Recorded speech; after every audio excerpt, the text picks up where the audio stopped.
이동의 촉 시간입니다. 목요일 촉 가이드는 박지훈 변호사입니다. 어서 오십시오. 네, 안녕하세요. 박지훈입니다.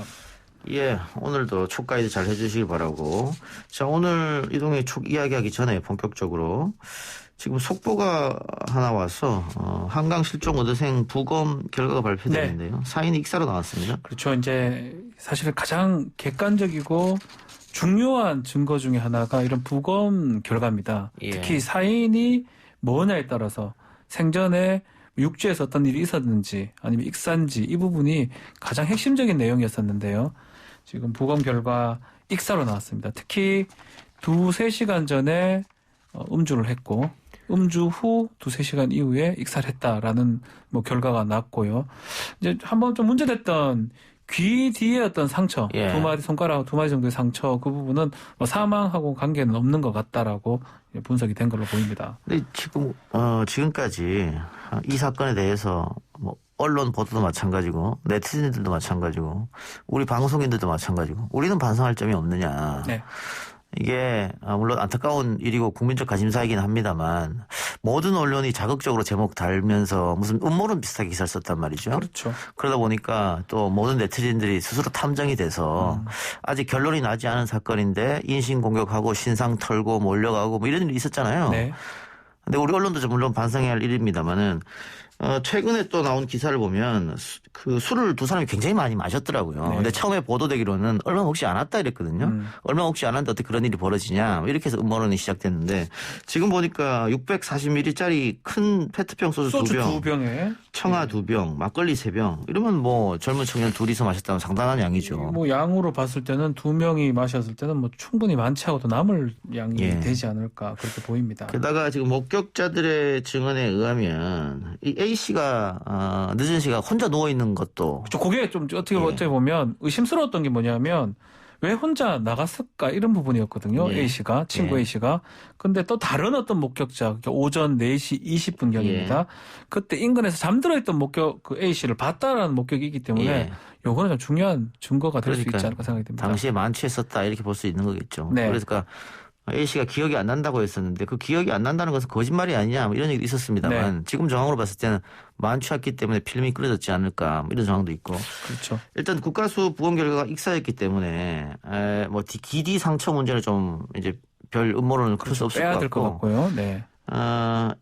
확인되지 않은 40분 그러니까 익사로 발견됐으니까 물에 들어가기 전까지 40분 그렇죠. 동안 어떤 일이 있었느냐 이게 익사라고 해서 무조건 실족사라고 볼 수는 없으니까요. 아버지 말씀 중에 이제 좀 눈여겨봐야 될 부분도 익사할 수도 있다. 그렇지만 그 40분간 어떠한 일이 있었는지 어떻게 한강변으로 들어가게 됐는지 그 부분에 대해서도 궁금하다고 했기 때문에 마지막 어떤 남은 어떤 수사의 총력은 그 부분으로 보이고요. 이제 한 가지 꼭 말씀을 좀 드리고 싶은 게 언론에서 앞서가서는 안 될 것 같아요. 그렇습니다. 앞서가는 모습이 가장 좀 더 탐정이 돼가지고 계속적으로 보도를 하니까 그 보도를 더해가지고 다르게 어떤 게 자꾸 전달이 되는 거거든요. 저는 유족은 충분히 그럴 수 있다고 생각이 들거든요. 근데 언론 기관이라면 확인되는 얘기만 해야 된다라는 어떤 그런 당연한 어떤 책임감이 있어야 되는데 이번 사건에 대해서 좀 반성이 좀 돼야 될 것 같습니다. 모 신문사에서 이렇게 음모론을 펼치는 네티즌들이 문제다 이런 기사의 제목을 실었던데 안 됩니다.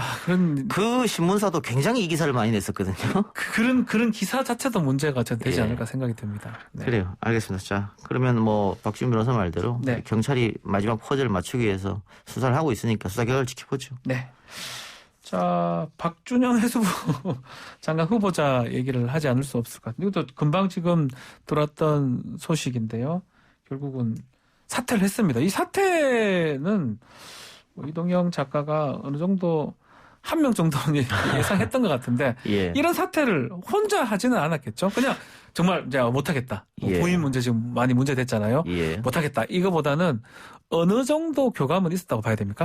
제가 어제 우리 방송에서 살짝 얘기했고 제가 개인적으로 운영한 유튜브 채널에서도 한 명 정도는 아마 그렇게 될 것이다 라고 얘기한 것은 지난주하고 이번 주하고 분위기가 많이 달라졌었거든요. 그러니까 민주당 분위기가 청와대에서 저렇게 3명을 다 원하니까 3명을 다 들을 수밖에 없다 요걸 하다가 갑자기 엊그제 어제 민주당 초선 의원이 먼저 얘기하고 중진들이 그걸 받아서 한 명 정도는 낙마를 해야 된다고 했지 않습니까? 네. 그건 저는 청와대랑 어느 정도 교감이 있었다고 보고요. 왜냐하면은 다른 것보다는 국무총리 인준이 중요한 거거든요. 네. 그러니까 장관 3명 자리는 야당이 반대한다고 하더라도 대통령 임명하면 그만입니다. 임명권자가 임명하면 그만이기 때문에 그건 큰 문제가 없는데 국무총리는 인준 절차를 거쳐야 되기 때문에 야당이 반대했을 때 바로 그냥 투표해서 표결하기가 쉽지 않은 그러니까 정권에 부담이 되는 거죠. 그렇죠. 근데 야당에서 저렇게 3명이 다 안 된다고 하면서 사실은 별 문제 없는 김부겸 국무총리 후보자까지 연결을 했기 때문에 여기서 판을 돌릴 수 있는 방법은 청와대는 3명 다 그대로 가자고 했으니까 네. 1명 정도 양보하면 여론의 물꼬를 돌릴 수 있을 것이다. 그러니까 1명 정도 1명 정도 낙마를 시켰음에도 불구하고 야당이 그래도 김부겸 안 됩니다라고 하면 여론이 반대로 국민의힘한테 쏟아지지 않겠느냐 이 생각을 한 거죠. 그렇죠. 그래서 오늘 당장 국무총리 인준합시다라고 여당이 야당에 제안했잖아요. 네. 야당이 반대했잖아요. 예. 이거 시간 끌면은 야당에게 불리해요. 자, 그러면 두 가지 정도 질문을 좀 해야 될 것 같은데 언론에서는 지금 당청 갈등 이번 인사 관련해서 그런 얘기를 하고 있는데 그러면 이 작가 말로는 그런 당청 갈등 부분은 아니다. 언론에서 좀 앞서가는 거다. 이런 겁니까? 그거는 당정청이 만나서 이야기를 했기 때문에 그렇죠. 예, 국민 눈높이 이야기하고 뭐 예를 들어서 3명 중에 2명 이상이 낙마를 했다고 한다면 그거는 뭐 청와대 이야기랑 다르니까 그러나 1명이기 때문에 한 명이니까. 거기다가 이 1명이 정치인 출신이면 문제가 좀 생겨요. 관료 출신이죠. 관료 출신이잖아요. 그러니까 진급해서 올라간 사람이기 때문에 국민적 관심도는 정치인보다는 떨어질 거 아니에요. 그런 점에서 큰 무리 없었다. 그래서 당정청 갈등이라고 보기는 어렵고요. 지금 민주당에서 아마 7시입니다. 7시죠? 예. 7시에 본회의 연다 그랬는데 예. 의석수가 많기 때문에 본회의 열어서 인준은 가능합니다. 자, 그러면 인준을 한다. 자, 근데 여기서 이제 공은 어디로 넘어갔냐면 그렇죠. 이게 이제 좀 궁금한 부분이 이게 국민의힘으로 있어요. 넘어간 거예요. 자, 여기서 그럼 인준안 처리한다고 해서 본회의를 열었는데 보이콧을 할 것이냐. 들어와서 안 찍을 것, 반대를 네. 할 것이냐. 7시인데요. 다 됐습니다. 예. 시간은. 네. 자, 국민들 보기에 그 새 후보자는 도덕성에 문제가 있는 것 같다. 어허. 다만 김부겸 후보자가 무슨 문제가 있지? 그러니까 문제가 있다고 하면 지난번 행정안전부 장관 할 때 다 나왔어야 되는데 그렇죠. 그때 그랬는데 이번에 새롭게 나온 것은 딸 부부가 라인펀드 그 문제거든요. 근데 네. 살펴보면 그 피해자인 거잖아요. 피해자로 보는 게 맞죠. 예, 사실은. 피해자를 마치 뭔가 혜택 얻은 것처럼 이야기한 거였기 때문에 국민들 볼 때 별 문제가 없는데 이거를 그 새 장관 후보자의 결격 사유와 연계시켰다. 그렇게 하는 좀 문제가 있죠. 그래서 만일 한 표도 나오지 않는다고 해도 국민의힘은 문제고 아하. 만일 들어가서 국민의힘 일부 의원들이 10표든 뭐 20표든 반대를 했다. 찬성을 하는 거죠. 찬성을 해도 김부겸 괜찮다. 그렇게 해도 문제잖아요. 문제네요. 아니, 들어가도 문제고 안 들어가도 문제네. 들어가도 문제고 안 들어가도 문제고 딜레마에 쌓여 있는 거죠. 국민의힘이. 그래서 공은 지금 국민의힘이 넘어간 거예요. 아니 그러면 지금 사령탑은 김기현 원내대표입니다. 뭐 대행을 지금 하고 있기 때문에 이게 어떻게 하기도 좀 애매한 상황인데 이게 본인의 또 의도된 플레이일까요? 어떨까요? 그러니까 김기현 원내대표에 이제 당선이 되면서 약간 싸우는 야당의 모습을 보여주고 그렇죠. 강한 모습을 많이 보였거든요. 예. 이때까지. 뭐 대통령 만나자 해도 안 만나고. 안 만나주고. 뭐 작물이다 뭐 이런 네. 표현도 썼었고요. 그러니까 지금 같은 경우에도 장관 3명 플러스 김부겸도 안 된다도 사실 강성 모드인데 지금 원내대표도 고민이 클 겁니다. 지금 어쨌든 민주당은 한다고 했거든요. 네. 그러니까 반대해도 인준은 된단 말이에요. 그러니까 정부적으로 판단했을 때 반대를 하거나 혹은 찬성을 하거나 우리 당에 뭐가 도움이 될까 이런 생각을 해야죠. 한번 예상 좀 해주세요. 들어올 것 같아요? 안 들어올 것 같아요? 또 들어가서 대부분 뭐 반대할 것 같은데 네. 그래도 소신 있는 국민의힘 예를 들어 하태경 의원 같으면 쿨하게 처리해 주자 그랬단 말이죠. 하태경 의원 등등 몇 명은 찬성표를 던질 것 같기도 해요. 그렇게 되면 또 그것도 국민의힘으로서는 머리 아픈 일이죠. 7시니까 시간이 지금 얼마 없지만 뭐 좀 있으면 저도 아마 들어가는 것밖에 방법이 예. 안 들어가는 게 더 큰일 날 것 같거든요. 그러면은 뭐 협치는 여당만 하는 건 아니잖아요. 네. 야당도 해야 되는데 어쨌든 한 명이 장관 후보자 한 명이 포기 의사를 밝혔고 청와대가 받아들였으면 야당이 요구는 어느 정도는 들어줬다. 그런데 보이콧을 한다? 혹은 인준을 거부한다? 그렇게 됐을 때는 발목 잡는 야당 비판을 위한 비판 이런 비판에 직면할 수 있기 때문에 고심이 좀 클 겁니다. 어쨌든 두고 봅시다. 이거는 박준영 후보자가 만약 사퇴를 안 했다가 또 그러면 달라지죠. 완전 달라졌겠네요. 그러면 공은 청와대에 가는 거예요. 그렇죠. 그리고 박준영 후보자가 사퇴를 안 했으면 오늘 민주당에서 이거 못합니다. 그죠? 본회의를 못 열죠. 본회의 자체를 못 엽니다. 그러니까 한 명 사퇴했기 때문에 본회의를 열 수 있는 거예요. 네. 자, 이제 명분은 쌓였다 이렇게 되는 거죠. 근데 이 작가가 얘기했던 대로 가는 것 같아서 놀랍네요. 뭐 어디서 주워 듣는 게 좀 있어요. 알겠습니다.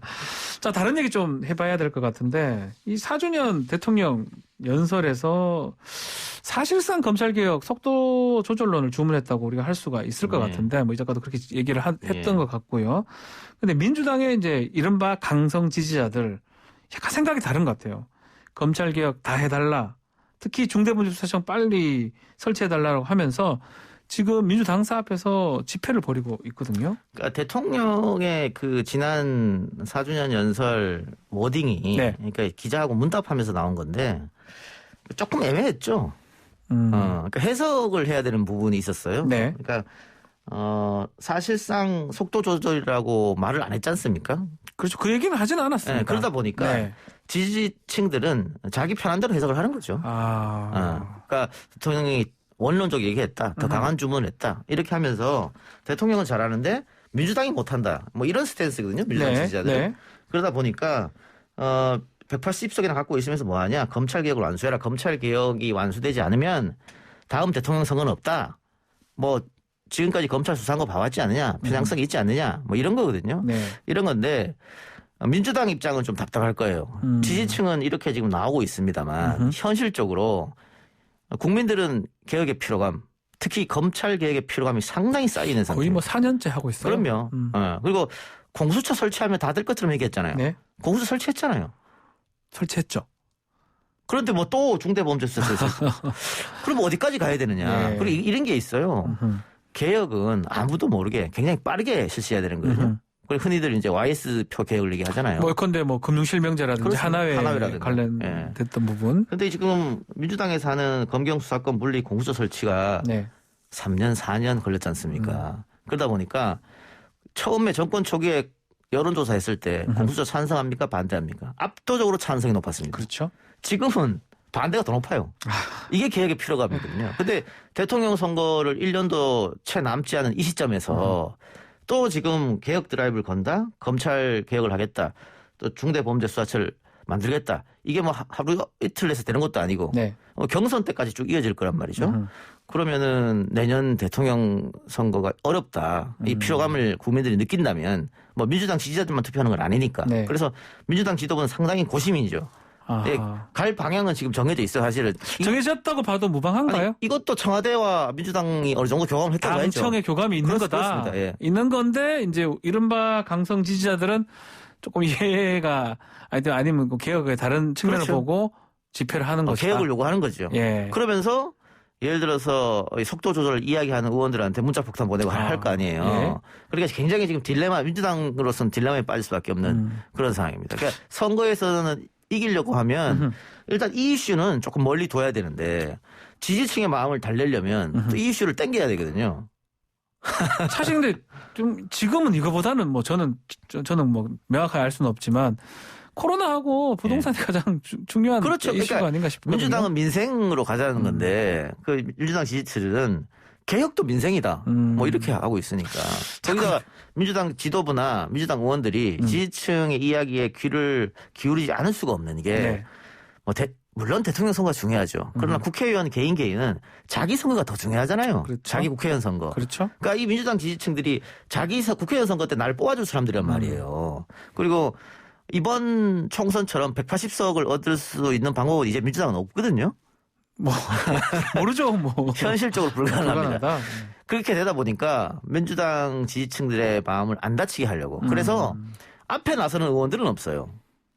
그러면 지금 김용민 의원이나 황운하 의원 역할이 좀 클 것 같기도 하거든요. 그래서 황운하 의원이나 김용민 의원이 지금 드라이브를 걸고 있죠. 네. 김남국 의원도 함께. 네, 같이 하는 것 같아요.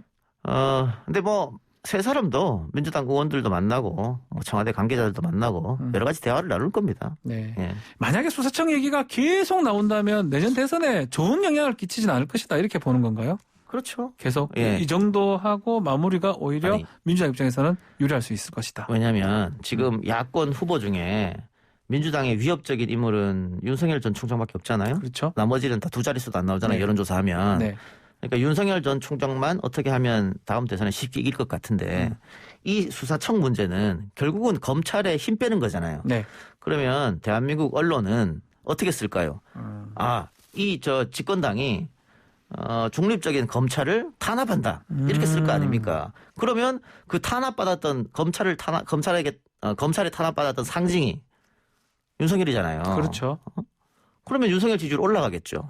수사청을 갖고 오면서 검찰 개혁을 얘기하면 얘기할수록 윤석열 지지율은 올라갑니다. 실제로 돌이켜보면 윤석열 총장이 나갈 때가 이때예요. 수사청 얘기가 나오면서 검수완박 무슨 부패 뭐 그러면서 나왔었거든요. 그렇죠. 게다가 윤석열 전 총장이 지지율이 수직 상승할 때가 조국 장관하고 붙었을 때, 네. 추미애 장관하고 붙었을 때 이때 올라갔거든요. 그러니까 여권 관계자들이랑 싸울 때 올라간단 말이에요. 네. 이것도 지금 윤석열 전 총장이 자기 지지율 올리기 딱 좋은 그런 소재죠.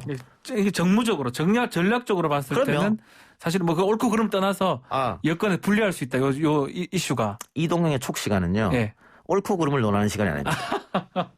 그래도 좀 옳고 그름 더 얘기를 해야죠. 무조건 전략적으로. 정무적으로. 촉만 얘기하는 겁니다. 중요하다. 앞으로 이렇게 전략적 판단해서 어떻게 될 것이다. 네. 그리고 사실은 A, B, C로 가야 되는데 저 사람들은 왜 D, F로 갈까? 아하. 이런 거 알려주는 거예요. 그런 것들 알려준다. 네. 자, 그럼 하나 더 질문을 드리겠습니다. 자, 옳고 그름이 중요하지 않다고 했으니까요. 이 시간은 그렇습니다. 네, 알겠습니다. 옳고 그름 중요하죠. 여기서. 자, 언론개혁 얘기를 하지 않을 수가 없는데 또 검찰개혁하고 마찬가지로 이른바 강성 지지자라고 분류된 사람들이 언론개혁도 속도를 안 낸다고 말을 하거든요. 또 어제 보니까 송영길 대표하고 최강욱 열린민주당 대표서 둘이가 만나서 언론개혁 얘기를 좀 했던 것 같은데 이건 어떻게 추진이 될 것 같습니까? 그러니까 지금 민주당 지지층들이 원하는 것은 검찰개혁 언론개혁이잖아요. 네. 근데 검찰개혁은 말씀드렸고 만일 민주당 지지층들이 원하는 대로 하면 대선에 불리해진다 말씀드렸고 언론개혁은 이미 올라간 법안들이 많이 있어요. 그러니까 민주당 의원들이 뭐 정청래 안도 있고 김남국 안도 있고 여러 개 올라가 있잖아요. 뭐 열린민주당의 최강욱 안도 의원 있고요. 네. 네. 이번에 김남국 의원이 또 알고리즘 안도 있고 포털 투명화 법안. 네. 그거 통과시키면 되죠. 그러니까 사실 하려면 할 수 있는 거네요. 그럼요. 바로 할 수 있는 거네요. 근데 이게 중대본부수사청 이 문제는 법안을 설립한다고 끝나는 게 아니거든요. 네. 그 법안 내용을 보면 1년이나 2년 유예를 하게 돼 있고 그렇죠. 뭐 박지훈 변호사가 법률가에 더 잘 알겠지만 이게 수사진들을 다시 꾸려야 돼요. 네. 그리고 검찰에 있는 수사진을 다 빼고 그럼 어떻게 다 옮깁니까? 어떻게 해야 되는 겁니까? 지금도 골치 아픕니다. 지금 공수처하고 지금 검경수사권 조정했는데 이제 일선에 검사하고 경찰들이 혼란을 겪고 있어요. 그러니까요. 검사들은 일이 없고 네. 경찰은 일이 너무 많고 이런 상황에 거기다 공수처까지 꼈잖아요. 근데 공수처는 지금 정원의 반도 못 뽑은 상황이지 않습니까? 네. 혼란스러운 게 사실입니다. 지금. 근데 여기서 수사청을 또 만든다. 그래서 문제가 있죠. 예, 그렇기 때문에 이거는 언론 개혁의 법안을 통과시키는 거랑 검찰 개혁의 법안을 통과시키는 완전 다른 상황이거든요. 그러니까 이거는 투트랙으로 민주당 입장에서는 투트랙으로 가야 된다. 아하. 다만 민주당 지지자들 입장에서는 아니다. 함께 묶어서 하나로 가라. 뭐 6월 달까지 통과시켜라. 뭐 이런 거죠. 요 질문은 드려야 되겠네요. 그럼 강성 지지자들이 원하는 언론 개혁, 검찰 개혁, 뭐 강성 지지자뿐만 아니라 많은 국민들도 민주당 지지자들 원하는 것 같은데 결국은 정권 재창출이 필요할 것 같아요. 민주당 지지자들 입장에서 그렇죠. 대선 앞두고 우리 이동영 척 어떤 조언 가능할까요? 아니 뭐 사실은 언론 개혁이나 검찰 개혁이나 개혁은 필요한 거죠. 네. 필요한데 검찰 개혁 같은 경우에는 지금의 국민들이 민주당 정권이 중립을 지키려고 하는 검찰을 흔든다. 자기 편은 안 건들고 남의 편만 건들다. 네. 이런 생각을 하는 분들도 꽤 있을 거 아니에요. 약간 그렇게 비춰지는 측면도 있고요. 언론 통해서 그렇게 생각 안 하겠지만 그렇게 생각하는 사람도 있단 말이에요. 국민의힘 지지자들은 당연히 그렇게 생각할 거고. 근데 그런 사람들한테 검찰의 힘을 더 빼겠다. 검찰 개혁하겠다. 그게 먹히는 워딩이 아니지 않습니까? 예.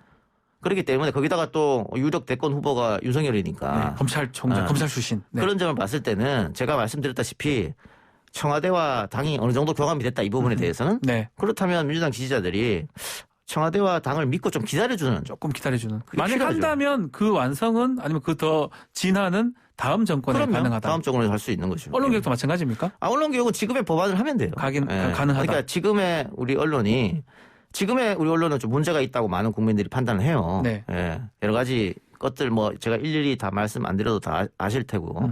그리고 언론 신뢰도 조사하면 맨날 꼴찌잖아요. 전 세계에서. 전 세계 꼴찌입니다. 예. 자유도는 1등이고요. 예. 그리고 뭐 일단 쓰고 그다음에 아니면 말고 네. 피해 입어도 보상 안 하고 뭐 이런 거지 않습니까? 네. 이런 것들은 조금씩 법안으로서 개혁하면 되기 때문에 또 여기에서 반대하는 국민이 그렇게 크지 않기 때문에 또 이건 또 그렇게 시끄럽지 않을 거기 때문에 네. 이 부분과 검찰 개혁은 따로 나눠서 투트랙 하는 그렇게 봅니다. 이야, 예리하네요. 네. 예리한 거 자랑하려고 이거 만들었어요. 알겠습니다. 다음에는 또 국민의힘이 집권할 수 있는 방법을 제가 알려드리도록 하겠습니다. 그것도 궁금합니다. 궁금하시는 분도 있을 거예요. 예, 박진 변호사 다음 주 목요일 날 뵙겠습니다. 수고하셨습니다. 감사합니다.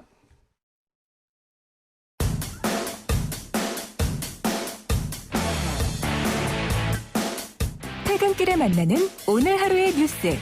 이동형의 뉴스 정면 승부.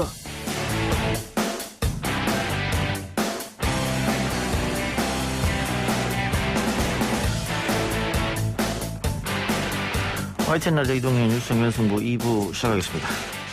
박용진 더불어민주당 의원이 지난 9일 20대 대통령 선거 출마를 공식 선언했습니다. 여야 대권주자 가운데 처음인데요. 국민과 함께 정치의 세대 교체를 선도하고 시대를 교체하는 젊은 대통령이 되겠다. 대권에 도전한 박용진 의원과 이야기 나눠보겠습니다. 의원님 나와 계십니까? 안녕하세요. 박용진입니다. 대권 도전 선언하게 되면 저희하고 인터뷰 하기로 했었는데 약속 지켜줘서 고맙고요. 감사합니다. 네. 정치 현안 먼저 여쭤보겠습니다. 오후 7시에 본회의 소집돼 있던데요. 김부겸 국무총리 후보자 임명 동의안 때문이죠? 예, 그렇습니다. 야당이 지금 어떻게 나오는 상황입니까? 뭐 전면 보이콧 한다고 그러고요. 6시부터 야당이 지금 의총을 통해서 어떻게 대응할지, 7시에 소집된 본회의에 대해서 어떻게 대응할지, 그걸 결정할 모양이에요. 몸싸움을 한다고 하는 흉흉한 소문도 있고, 어쨌든 대통령 선거가 이제 1년밖에 10개월밖에 남지 않아서요. 예. 야당도 자꾸 이렇게 대립적으로 가고 해야 자기들한테 길이 열린다고 생각하시는지는 모르겠는데, 사실 김부겸 총리 후보자에 대한 무슨 부적합적 의견 이런 거 아니잖아요. 예. 그러면 김부겸 총리 후보자에 대한 인준은 인준대로 하고, 예. 다른 장관 후보자들에 대한 문제제기나 이런 거 그런 대로 해야죠. 게다가 오늘 또 그 해양수산부 장관 후보자 박준영 후보자는 이제 물러섰지 않습니까? 예. 그러면 정치가 좀 이렇게 서로 숨도 트이고 여유를 좀 만들어가면서 국민들 앞에 합리적인 결정들을 해야지, 죽기 살기로 저렇게 대선만 바라보고 무조건 반대만 하는 거는 또 국민들이 야당한테 좋은 점수 안 주실 것 같은데 자꾸 저러시네요. 예, 저도 동의하는데 만일 그 3명의 후보자가 그대로 임명이 강행이 된다면 뭐 방금 말씀하신 것처럼 뭐 보이콧을 하든 뭐 몸싸움을 하든 이해합니다만은 한 명이 지금 낙마한 상태에서 그 도덕적이나 정책적으로나 자질로나 큰 문제가 없어 보이는 김부겸 후보자를 전면 보이콧하면 역풍 불 수 있을 가능성도 있을 것 같긴 한데, 이게 무슨 인질극도 아니고, 예. 아니 왜 애만 김부겸을 가지고 아니 그래서 파행을 만들어요. 그 혹시 7시에 또 들어올 가능성은 있는 거 아닙니까? 어떻게 보세요? 그렇게 됐으면 좋겠어요. 그러니까 그 지금 야당의 대표 역할을 김기현 원내대표가 하시는데, 그 좀 다르게 좀 해주셨으면 좋겠어요. 예, 알겠습니다. 자, 대권 도전을 여야 후보들 가운데 가장 먼저 하셨습니다. 출마의 변부터 들어보죠. 대한민국 국민들께서는 정말로 격렬하게 대한민국 정치가 달라져야 되고 변화했으면 좋겠다고 생각하십니다. 그 이유는 한국 사회가 위기와 기회가 다 중첩돼서 오기 때문에 그렇지 않겠습니까? 이 위기는 잘 극복하고 기회는 잘 살려서 새로운 세대가 좀 이끌어가는, 그동안은 개발도상국가, 이제 겨우 선진국가가 된 건가? 이렇게들 생각하시는데, 국민들 욕심은 또 크십니다. 그래서 정말 대한민국이 세계 인류의 혁신 선도국가가 되기를 바라고 계시는데, 정치가 계속해서 낡고 지쳐가지고요, 국민들이 바라는 그런 변화, 미래 못 만들어내고 있고 오히려 발목만 잡고 있지 않습니까? 박용진이 대한민국 정치의 멋진 변화를 만들어내고요, 대한민국의 미래를 열어가겠습니다. 예. 국민 여러분들, 지금은 좀 미미한 인지도와 또 미미한 지지율입니다만 넘어설 수 있도록 응원 많이 해주십시오. 뭐 흔히들 대통령은 하늘이 된다 그러는데 뭐 바꿔 말하면 그게 민심이겠죠. 그리고 네. 다른 단어 쓰면 시대 정신일 테고 문재인 대통령이 취임 4주년 연설에서도 시대 정신이라는 단어를 썼는데 다음 대통령과 맞는 시대 정신은 뭐라고 보십니까? 정치는 언제나 우리 공동체의 먹고 사는 문제, 안전의 문제, 이 두 가지를 잘 하느냐 못하느냐에 있다고 봅니다. 예. 그걸 잘했던 정권, 잘했던 지도자는 역사에 길이 남고 못했던 정권은 교체되고 또 잘못한 지도자는 뭐 역사의 오명을 남기는 것 아니겠어요? 박용진의 이념이 뭐냐? 너의 주의와 사상이 뭐냐? 물으시면 저는 늘 말씀드립니다만 먹고 사는 짐입니다. 예. 우리 국민들이 소박한 꿈, 내 집 마련, 내 차 마련, 노후 자산, 건강, 우리 자녀들의 교육 문제 이런 소박한 바람들과 희망이 잘 이루어져서 행복한 국민들로 가득 찬 행복 국가를 만드는 것이 박용진의 대선 비전이고요. 그런 나라를 만들어내기 위해서 열심히 뛰겠습니다. 그런데 그런 나라를 만드는데 꼭 필요한 게 국민들의 이익과 행복보다는 자신들의 기득권, 자신들의 이익 이런 걸 지키기 위해서 오히려 고군분투하는 이런 잘못된 낡은 세력들과 싸울 수 있는 용기가 필요한데요. 박용진은 그런 용기 앞장 세워서 변화를 만들어내도록 하겠습니다. 국민의 안전과 먹고 사는 문제. 이거는 다른 대통령을 준비하는 사람들도 똑같이 얘기할 것 같고 똑같이 내가 적임자다라고 얘기할 것 같은데요. 우리 국민들께서는 기억하실 거예요. 유치원 3법 하나 바꾸는 데에도 1년 4개월이나 걸렸습니다. 예. 어처구니가 없죠. 근데 이거 하면서 너 다음에 국회의원 못할 거야라는 뭐 협박 아닌 협박, 위협 아닌 위협 많이 들었고요. 예. 대한민국에서 제일 힘세다고 하는 삼성 재벌 총수 일가의 불법행위, 반칙행위 이런 걸 하는 때도 똑같은 얘기 들었습니다. 예. 대한민국에서 정치 오래 못하겠구나 이런 얘기 들었고요. 제가 아까 말씀드렸죠. 그냥 행복, 먹고 사는 문제, 경제 문제 잘하겠다. 그런 게 하기 위해서는 그런 것을 못하게 하고 있는 경제에서의 기득권 세력, 정치에서의 기득권 세력, 또 우리 사회 곳곳에 있는 여러 기득권 세력들, 주류 세력들에게 국민들의 이익을 위해서 다른 거 보지 않고요. 원칙대로 이렇게 밀고 나갈 수 있는 용기와 소신이 되게 중요한데 젊은 정치인 박용진이 그러한 용기와 소신을 그동안 국민들한테 보여줬다고 생각합니다. 아직 예. 뭐 여러 가지 뭐 약하고 부족한 게 많아 보이긴 하겠지만 우리 시대를 바꿔나가는 뭐 용기에 대해서는 국민들께서 이미 보셨다고 생각을 하고요.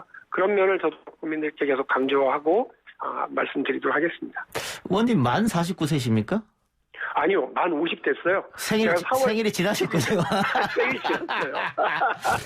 생일 아직 났으면 40대 기수로 한번 할 건데. 안타까운 게 그런 거예요.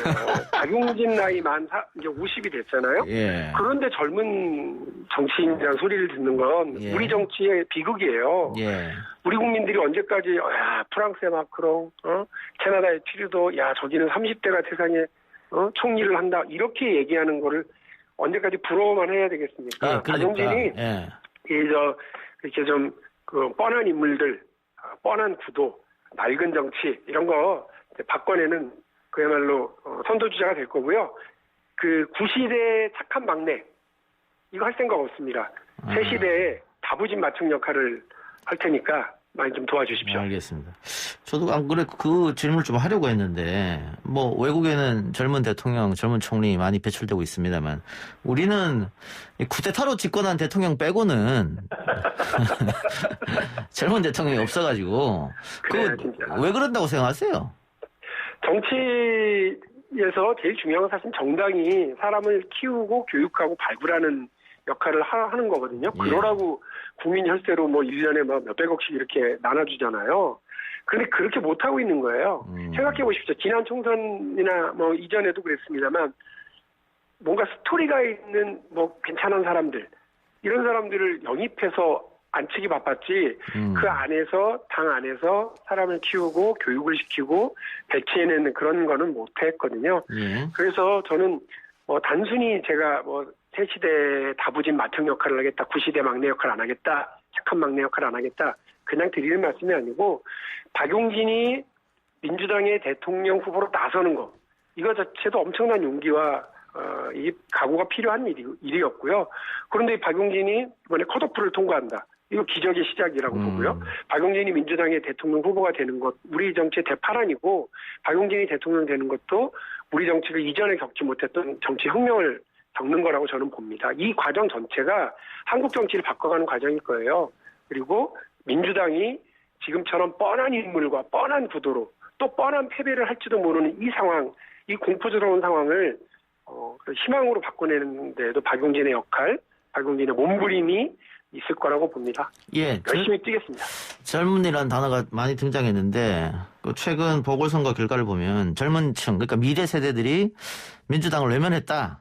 뭐 이게 결과인데 그분들의 마음은 어떻게 돌릴 보관이세요? 한 가지는 분명히 말씀드려야 되는데 2030 세대만 저희를 버린 게 아니라 모든 세대가 다 버렸어요. 서울과 부산 할 것 없이 모든 지역에서 다 그래요. 제가 엊그저께 선원하고 울산 갔다 왔거든요. 월요일날, 예. 화요일날은 광주 갔다 왔거든요. 양쪽 다 똑같습니다. 세상에 이렇게 전국이 지금 민주당에 대한 비판과 그 불만으로 가득 찬 경우는 또 정말 드물었어요. 그래서 다시 말씀드립니다만 젊은 세대만한테 우리가 버림받은 거 아니다. 이 얘기는 뭐냐면 민주당한테 가졌던 기대, 이게 다 실망으로 전환됐다는 얘기거든요. 왜 우리한테 기대를 가졌겠어요? 대통령 선거 때 내놓았던 공약들, 총선 때 내놨던 공약들, 그 다짐들, 이런 것들 다 사실은 국민들이 실망으로 약속 안 지켰잖아요. 이렇게 생각하시는 거라고 보거든요. 이런 면에서 어디 뭐 한 군데만 좀 고치면 20대 남자들한테만 잘 보이면 된다. 이 얄팍한 계산이고요. 민주당 지금 4.7 재보궐선거에서 우리한테 국민들이 주신 거 뭔지 아세요? 다르게 하라예요. 다르게 하라. 니네가 어떻게 해왔는지 실망 많이 했고 뻔하게 알겠는데 앞으로도 똑같이 하면 가만 안 두겠다는 거거든요. 그 다르게 하는 출발점이 뭐겠습니까? 아까 말씀드린 뻔한 인물, 뻔한 구도가 아니라 새로운 인물, 새로운 비전, 새로운 각오로 이렇게 국민들 앞에 대통령 선거를 준비해 나가야 되는 것 아니겠어요? 안 그러면 저는 이번 대통령 선거도 정말 힘들어질 거라고 하는 우리의 우울한 예측이 맞을 거라고 보거든요. 정권 재창출하고 우리가 문재인 정부의 성공 이어가고 이렇게 하려면 저는 민주당 다르게 해야 된다고 봅니다. 그 다름의 출발에 박용진이 서겠습니다.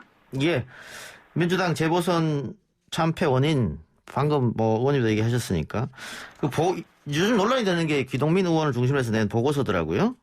그룹 인터뷰인데 서울시당 서울시당에서 재보선 패인들 중에서 조국 사태를 꼽아서 민주당 지지층들은 부글부글한다 뭐 이런 기사도 있었는데 동의하십니까? 그 얘기가 서울시당이 만들어낸 게 아니고 그 여론조사 기관한테 의뢰해서 거기서 민심을 청취하는 FGI라고 하는 방식을 통한 여론조사 결과잖아요. 예. 이게 있는 그대로 일단 받아들이는 것이 맞다고 보고 또 하나는 우리 지지층 또 조국 장관 좋아하고 이러시는 분들로서는 서운하다 이렇게 답답하다 이렇게 얘기하실 수도 있지만 제가 알기로는 조국 전 장관을 둘러싼 이 사회적 갈등과 논란이 어마어마했잖아요. 광화문 시위, 서초동 시위. 이거는 현실적으로 존재하는 거고 이게 좋은 영향을 미쳤든 나쁜 영향을 미쳤든 상당히 중대한 사회적 현상이고 갈등 요인이었다고 하는 건 우리가 피해갈 수 없기 때문에 어쨌든 보고서에 그렇게 언급이 된 건 그냥 객관적으로 그대로 그냥 우리가 받아들이면 된다고 생각을 합니다. 예. 근데 민주당 지지자들은 총선 때도 조국 사태가 있었습니다만 180석 이상 했다. 그리고 LH 사태 터지기 전까지는 박영선이 양자대결에서 앞서고 있었다. 그런데 그걸 어떻게 조국 사태로 패배원을 꼽느냐. 이렇게 얘기하더라고요. 아니 그런 말씀도 오를 수 있습니다만 여러 가지 상황과 조건 중 하나의 이유 때문에 선거를 진다, 하나의 이유 때문에 정권이 바뀐다 이렇게는 아닌 거예요. 그러니까 다양한 이유들이 겹쳐 있지만 지금 국민들이 되돌아볼 때 그리고 민주당에서 이전을 바라볼 때 왜 우리한테 이런 실망과 기대가 실망으로 쌓였을까? 왜 바뀌었을까? 이거를 잘 짚어내고 해서 말씀드린 것처럼 다르게 하는 것, 다른 출발점 거기에 제대로 서서 시작해야죠. 알겠습니다. 의원님 이제 인터뷰 시간이 3분 남아서 제가 3가지 질문 드릴 테니까 1분씩 답해 주시기 바랍니다. 자, 여러 가지 패배 원인 중에 하나가 또 부동산 정책, 부동산 이슈 아니겠어요? 네. 예, 부동산 정책은 만일 의원님이 후보가 되면 어떻게 가져갈 생각이십니까?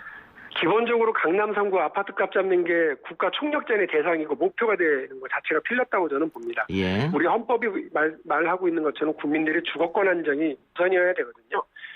그릇에 물을 담는 것도 중요하지만 그 그릇을 띄워내기 위한 그 통 전체에 물을 잘 넣는 거, 주거권 전체를 떠받들기 위한 노력을 해야 되고요. 시장에서 결정해야 될 가격, 시장에서 결정해야 될 공급 문제에 지나치게 정부가 관이 개입할 필요 없다고 봅니다. 대다수 한 절반 이상의 무주택자, 우리 청년 1인 세대 이런 분들에게 적절한 형태의 주거를 공급하기 위한 공급망을 잘 확충하기 위한 노력을 우리가 해야 된다고 생각합니다. 예.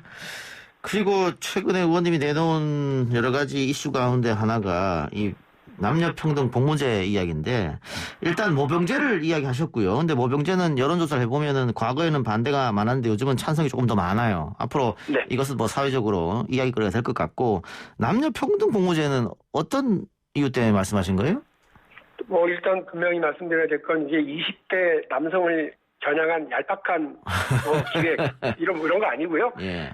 이 책을 준비할 때 이미 2019년 5월 달부터 그 기획을 가지고서 토론도 하고 공부도 하기 시작했고 책은 작년 11월에 썼으니까 4.7 재보선 결과와는 전혀 무관하다. 예. 말씀드리고 두 번째로 저는 모병제에 반대하는 이유 중에 가장 큰 이유가 뭐였냐면 사람들이 보수적인 분들이 특히나 남북 대치 상황에서 한반도 주변의 군사 안보와 관련해서 모병제로 전환하면 불안하지 않느냐 이런 것들이 있었습니다. 그래서 저는 모병제로 전환해서 정예 강군화 한다. 플러스 이 모병제를 뒷받침하는 강력한 예비군 제도가 필요한데 우리 헌법에서 얘기하는 것처럼 모든 국민은 법률이 정한 바대로 국방의 의무를 진다인데 법률에서 남성만으로 되어 있어요. 그런데 40일 정도에서 100일 정도의 기초군사 훈련을 모든 국민들이 받고 유사시에 다 정예부대로 이렇게 재편될 수 있도록 만들어내고 그것으로 우리 내 지역을 지키고 우리 나라를 지키는 이런 예비군 제도를 구축하는 것이 모병제 도입에 따른 군사 안보 공백 우려를 충분히 뒷받침할 수 있다고 생각을 합니다. 이미 그렇게 해서 운영하고 있는 나라들도 많기 때문에 함께 테이블에 올려놓고 논의해 나가야 된다. 그리고 국방부는 더 이상 제발 좀 사회적 합의가 필요하다는 얘기 입으로만 그렇게 하지 마시고 한 해 50조나 우리 혈세를 쓰시면서 국방부에서 왜 모병제 전환과 관련된 기본적인 준비도 안 하고 계시고 논의도 안 하고 있냐. 이 말씀은 이 기회에 다시 한번 또 드립니다. 알겠습니다. 제가 제 질문을 안 드리려고 했는데 요것만 좀 들어보죠. 모병제를 하게 되면 가난한 사람만 가지 않겠느냐 군대를 그런 이야기가 있어요? 제 말씀에 제 공약에 그렇게 되어 있습니다. 100대 기업의 초봉 연봉 수준. 예. 물론 좋은 일자리로 만들면 오히려 엘리트들만 갈까봐 오히려 걱정이 될 거예요.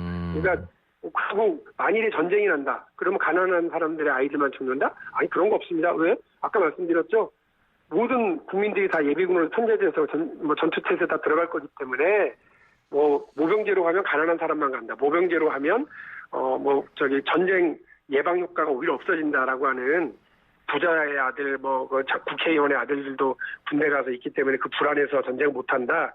이런 우려도 있던데, 오히려 온 국민이 다 나서서 이 평등 복무제도를 통해서, 강력한 예비군제도 모병제로 정예강군화 되기 때문에 저는 그런 우려들은 다 씻어낼 수 있다고 보고, 논의를 이제 시작하자는 겁니다. 대통령 선거 기간이 누가 더 국회의원 숫자 많이 모았냐, 누가 더 국회의원들 개파의 지원을 받느냐, 이게 아니라, 그 모병제에 대해서, 국민 자산 형성에 대해서, 부동산에 대해서, 그 다음에 국방 안보와 관련된 여러 가지 사안에 대해서 누가 더 잘 준비됐는지 봐야 될 거 아니에요. 알겠습니다. 논쟁을 시작하겠습니다. 그 논쟁에 모든 정치인들이, 대통령 후보들이 다 빨리빨리 좀 올라와 주시길 기대하겠습니다. 예, 끝으로 전재수 의원이 불 붙였다가 약간 사그라지는 것 같더니 오늘 김종민 의원이 다시 들고 나왔습니다. 경선 연기론. 전에도 말씀드렸는데, 피파가 월드컵 경기 룰을 어떻게 하든 간에 손흥민은 골만 넣으면 돼요. 예. 저는 지금 경기에 플레이어로 나와 있고 여의도의 손흥민 아니겠습니까? 왼발 오른발 다 쓰고 운동장 넓게 써서 정권 재창출이라고 하는 대선 승리라고 하는 골을 넣도록 하겠습니다. 박용진에 대한 응원 많이 좀 해주시고요. 저는 경선 연기론 이거보다는 오히려 지금 시행세칙을 고쳐서라도 컷오프 이전에 우리 국민들 앞에서 들썩들썩한 경선 5번, 6번 방송 토론해서 컷오프 이전에부터 우리 예비 후보자들이 누가 더 준비 잘 된 대통령 후보인지 국민의 행복을 위해서 누가 더 능력이 있어 보이는지 이렇게 경연 경쟁 이런 거 한번 들썩들썩하게 해봤으면 좋겠고요. 예. 그걸 오히려 당 지도부에 요구를 하겠습니다. 그러면 뭐 연기론 찬반을 떠나서 그냥 지도부가 정하면 따르겠다 이 말씀입니까? 그렇습니다. 예, 알겠습니다. 의원님 오늘 인터뷰 고맙습니다. 네, 감사합니다. 지금까지 더불어민주당 박용진 의원이었습니다.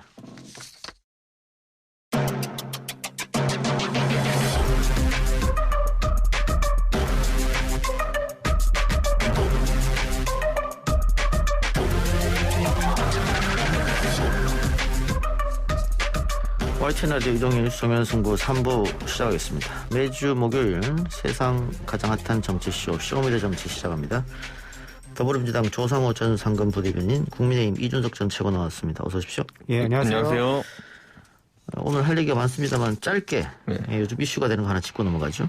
오세훈 서울시장이 한강공원 내 금주 구역을 지정하는 걸 검토한다고 합니다. 코로나를 이유로 내세우고 있긴 합니다만 뭐 최근 한강에서 사망한 그 손성민 씨 사건 영향도 있겠죠. 손정민 씨. 예. 근데 그 날씨 좋은 날 봄 가을로 뭐 여름도 마찬가지고 그 한강공원에서 맥주 한잔 하는 거 친구들이랑 가족들이랑 연인들이랑 그걸 낙으로 삼는 분도 있을 것 같은데 어떻게 봅니까?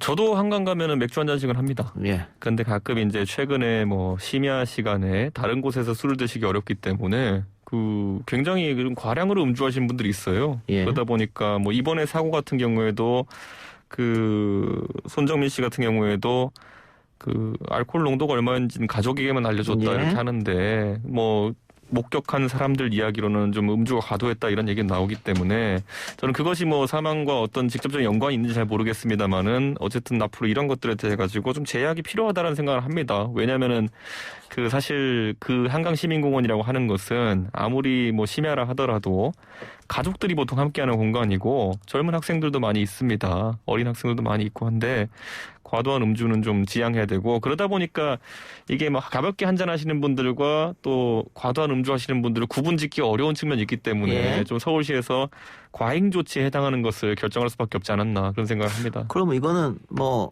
한시적 조치인 겁니까? 코로나 상황. 우선 코로나 상황에서 한시적 조치가 맞고요. 그리고 오세훈 시장께서 처음에 이거 문제가 발생한 뒤에 가서 그 본인이 상당히 애착을 갖고 있는 한강시민공원에서 CCTV나 이런 것들이 좀 확보가 덜 되었다는 것을 예. 확인하고 굉장히 놀라면서 추가를 이제 지시했거든요. 그렇기 때문에 그런 어떤 보완적 조처가 된 다음에는 조금 더 조치를 완화할 수 있지 않을까 생각합니다. 한시적 조치면 문제 없을 것 같은데? 예, 뭐 저도 원래 그 술을 좀 좋아하는 편이어서 예. 좀 아쉽기는 한데 이게 우회, 그러니까 지금 영업시간 제한에 우회로로 활용되는 문제가 예. 있어서 문제거든요. 그러면 예. 굉장히 과량의 음주를 유도하기도 하고요. 그럴 바에 차라리 만약에 굳이 한다고 하면 이것도 마찬가지로 10시 이후에만 음주를 금지해서 그냥 단속하면 되지 않을까 하는 생각을 합니다. 이준석 최고 외국에서 대학교 나왔으니까 네.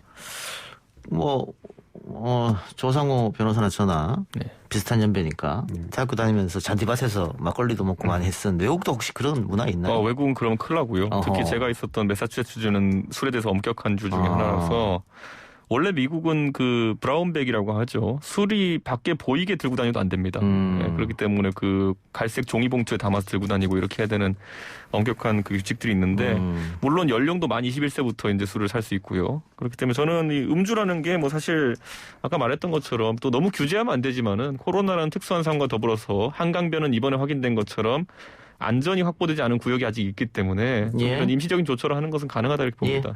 그 특히 우리가 좀 술에 관대하죠. 뭐 호주만 가도 밤 9시 이런 술 파는 데를 찾을 수가 없는데 네, 그렇죠.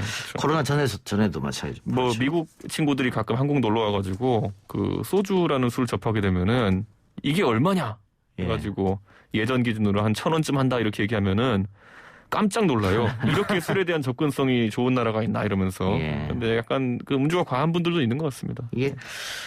알겠습니다. 자, 본격적으로 우리 주제 얘기하면 요즘에 이준석 전 최고 핫한 것 같아요. 언론 인터뷰에도 자주 등장하고. 당 대권 레이스 여론조사에 지금 높은 순위로 올라오고 또 뭐 주호영 의원과 또 설전도 벌이고 그래서 그런 것 같은데 어떻게 여론조사 결과에 좀 고무됐습니까? 뭐 제가 봤을 때는 저는 제가 1, 2, 3등 안에 들 건 예측했습니다. 예. 네. 그런데 또 이제 주목할 만한 것은 그 결과가 나오자마자 저에 대해서 공격을 하는 분들이 늘어나는 것 같아요. 예를 들어 그 보수 유튜버들은 저희 아버지가 화교라는 주장까지 이제 하더라고요. 예, 그런데 참 재밌는 구도가 벌어지는 것 같습니다. 예. 예. 근데 이게 경선 룰이 네. 7대3이잖아요. 네. 그러니까 여론조사에서 앞선다고 해서 뭐 결과가 이긴다는 보장은 없으니까. 네. 당심은 어떻게 봐요? 저는 뭐 보통 TK 당원들 민심이 당심이 다르지 않느냐 이런 얘기를 하는데 저희가 TK 당원들한테 인기가 나쁠 이유가 없습니다.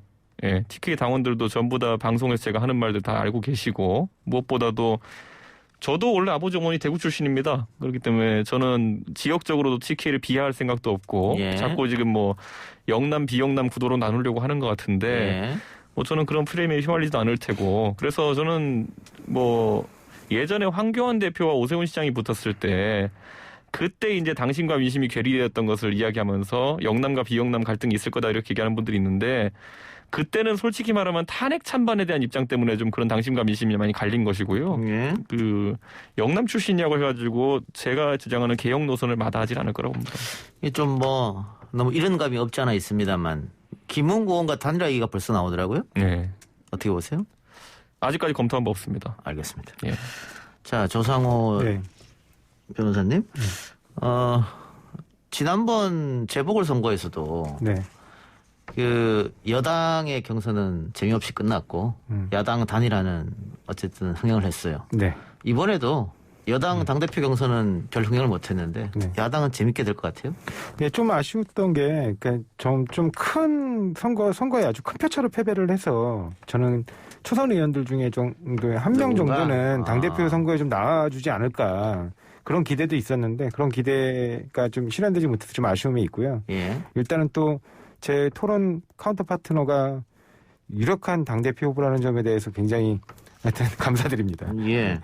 그런데 지금 뭐 언론 보도에서는 결국은 나경원, 주호영 두 사람의 싸움일 것이다. 수도권, 네. 영남 이렇게 분석하던데. 예, 뭐 아무래도 그렇게 왜냐면 좀 나경원 전 원내대표 같은 지금 그 여론조사에서도 1등으로 나오고 있기 때문에 거기다가 이분의 성향이 사실은 국민의힘의 그 당원들의 어떤 성향과 굉장히 싱크로율이 높기 때문에 굉장히 유력하게 보고 있는 것 같고요. 뭐 조영 의원은 아무래도 이제 그 국민의힘에서 주력 당원들이 이렇게 포진하고 있는 영남을 기반으로 했기 때문에 이런 얘기들이 나오는 것 같습니다. 근데 사실은 또 보면 당원들이 전략적 선택을 하는 경우도 많아요. 그래서 제가 볼 때는 뭐 이준석 최고가 그렇게 여론의 지지를 받는다고 보면 또 이렇게 이기는 사람 손들어주는 그런 또 어떤 뭐 흐름도 좀 있을 수 있어서 좀 지켜봐야 될 것 같습니다. 나경원과 주호영의 싸움이 될 것이다. 결국은. 그런 분석은 어떻게 보십니까? 저는 뭐 지금 구도로 봤을 때 어쨌든 여론 지지율에서 일부 조사에서 제가 주호영 대표랑 상당한 차이가 나는 것으로 예. 나오고 있는데 아까 조상호 부대변인 말한 것처럼 결국 여론의 향배가 사실 당심의 향배와도 닿아 있다 이렇게 보고요. 저는 서로 이끄는 관계가 될 것이다 이렇게 보고 저는 뭐 나경원 전 원내대표도 그렇고 주호영 대표도 그렇고 사실 세대 교체론 앞에서는 다소 좀 밀리는 후보들일 것이다. 그래서 저는 세대 교체론이 강하게 작동할 것이다 이렇게 보고 있습니다. 예. 나경원 의원과 단일화 얘기도 나오던데요? 모든 가능성을 열어놓고 있지만 논의된 것은 하나도 없습니다. 예. 예. 아직 뭐 시간 좀 남았으니까, 예. 한 달까지 남았으니까. 주호영 의원은 자기가 당선되면 홍준표 의원 복당시켰다 얘기하고 있고, 김웅 의원은 절대 반대다 이런 입장이고, 예. 이 전 최고 입장은 어떻습니까? 저는 논리적인 사람이기 때문에 그냥 논리상 복당 안 받을 수가 없다 이겁니다. 왜냐하면은 지금 그 윤석열, 안철수 이 두 분한테까지 당의 외연을 넓히겠다는 것이 거의 당권 주자들의 공통된 의견인데 예. 윤석열 총장은 저희 당 출신 인사들이나 소속 인사들에게 상당히 강도 높은 수사를 해가지고 감옥도 많이 보낸 사람이고 예.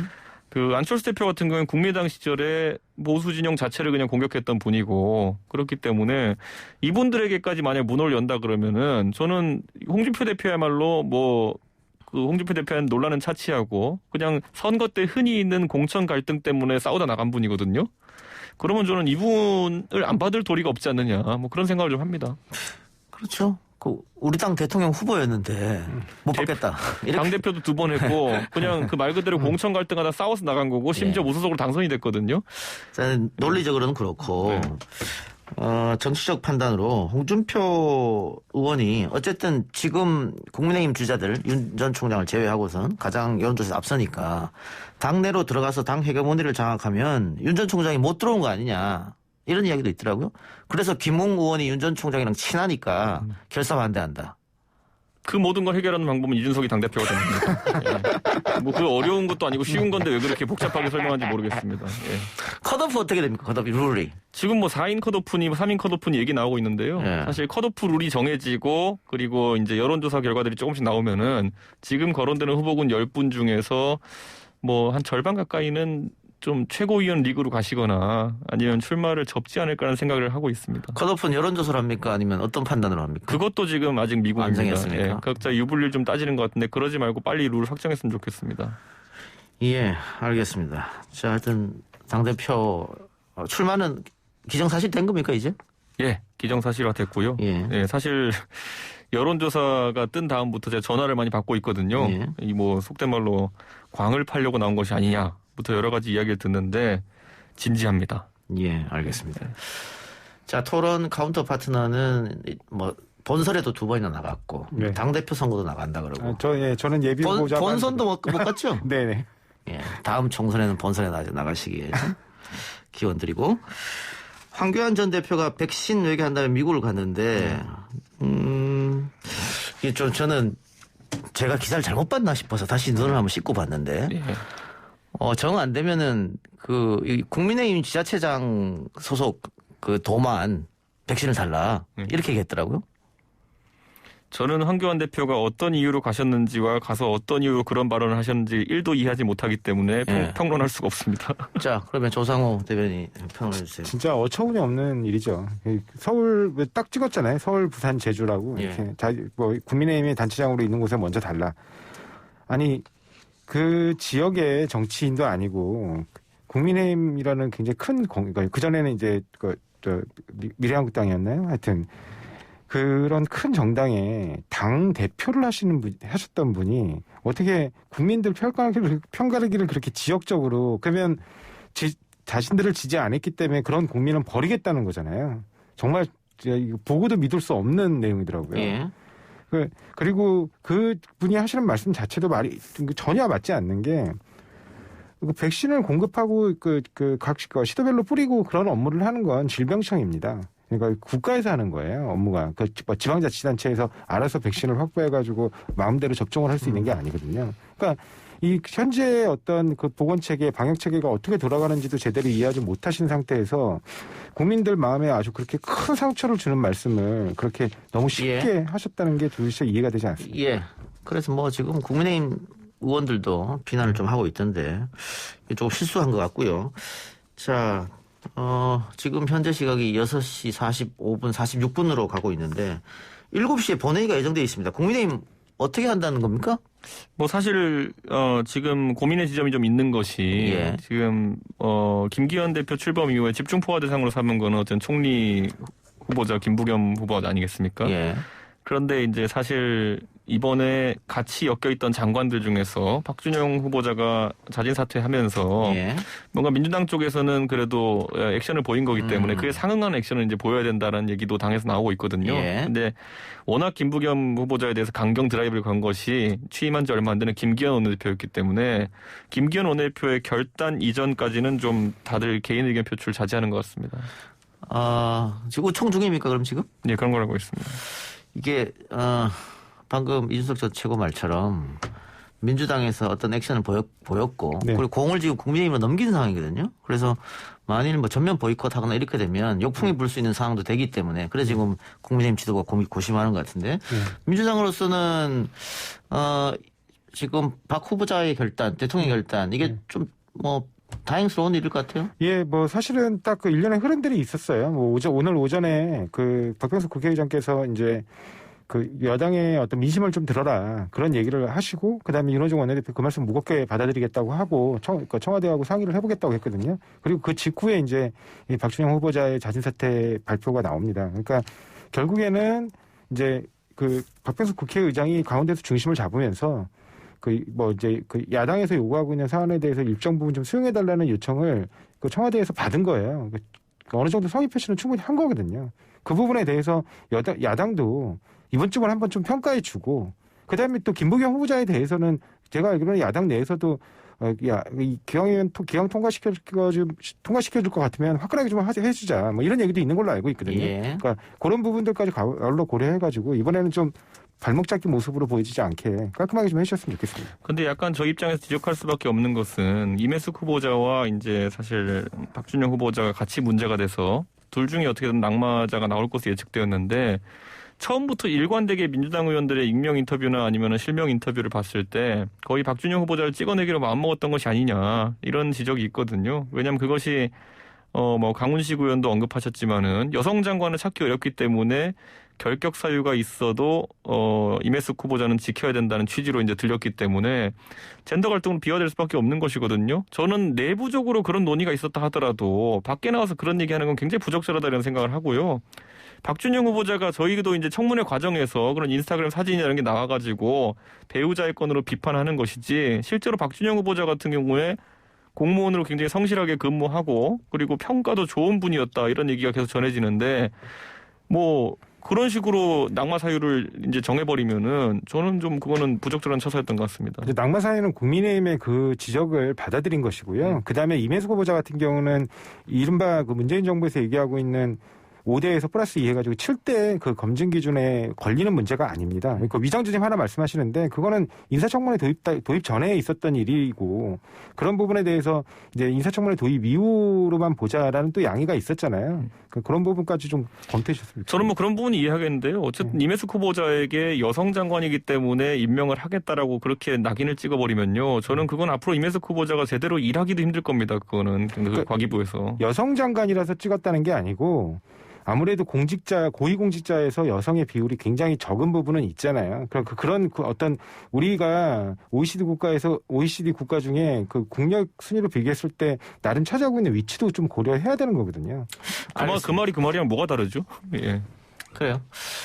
자, 마지막으로 지금 언론 보도에 이번 건으로 당청 간 불화가 있다, 이견이 있다. 그러니까 대통령은 3명 다 하고 싶었는데 당이 1명 낙마 요구를 해서 그 의견이 있다. 네. 이런 얘기 하나 있고 무슨 소리냐? 이미 교감을 했는데 이런 얘기도 있고. 아니 그 두 말이 다 맞다고 생각해요. 왜냐하면 대통령께서 당연히 생각이 있으셨으니까 세 분을 이제 이른바 추천을 한 거 아닙니까? 국회. 근데 그 중에 여당은 어차피 국민의 목소리를 담아내는 창구이기 때문에 그런 국민의 목소리가 좀 있고 그런 지적들이 있으니 그런 부분에 대해서 고려해 달라라고 청와대에 이제 건의를 올린 것이고 청와대가 이를 대승적으로 수용한 거라고 봅니다. 저는 제가 뭐 직접적으로 들은 건 없지만은 이철희 정무수석이 취임한 이후에 이런 변화의 기류가 있다는 건 굉장히 긍정적으로 평가하고 싶습니다.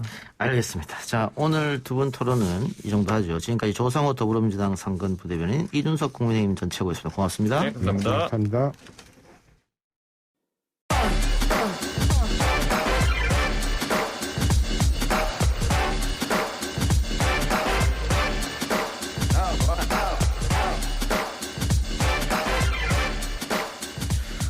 YTN 라디오 이동의 뉴스 정면승부 4부 시작합니다.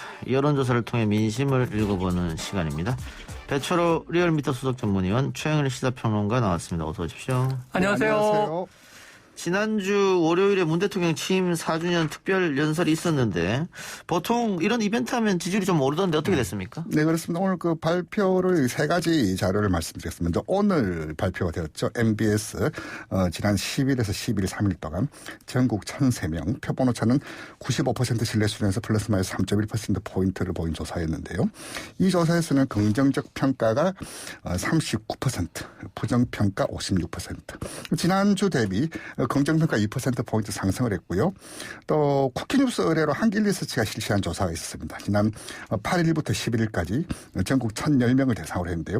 이 조사에서는 긍정평가 40.1, 부정평가 57.0, 40% 수준에서 지지율을 좀 보이고 있다. 이렇게 말씀드릴 수 있습니다. 예. 자, 레임덕 오는 거 아니냐. 지난 재보궐선거 결과를 보고 언론들이 그런 분석도 냈고 야당도 그런 이야기를 했습니다. 지금 또 탈당하라고 얘기하고 있고. 게다가 객관적 수치는 아마 역대 대통령 중에는 가장 높은 것 같아요. 네, 그렇습니다. 집권 이제 5년 차 마지막 임기 1년 남겨놓고 있는 상황으로 접어들었지만 레임덕이라고 얘기할 정도의 이제 지지율 하락은 아니다. 예. 지켜내고 있다. 그렇지만 더 올라가면 좋겠죠. 정부 여당 입장에서야. 그런데 그 이유를 본다면 이 찬성하든 반대하든 취임 초기부터 지금까지 열심히 일한다. 이 답은 높아요. 그러니까 정책 일관성을 가지고 지속적으로 열심히 일하고 있다. 그리고 이제 마지막 특별 연설이 있었는데 그 연설에서도 대통령은 4년 동안의 뭐 공적을 꼽기보다는 남은 1년 동안 해야 할 과제들을 쭉 나열을 했어요. 그리고 어떻게 하겠다 이야기하다 보니까 또 지지층의 결집도 컨벤션 효과로 다소 있었던 것 같습니다. 예.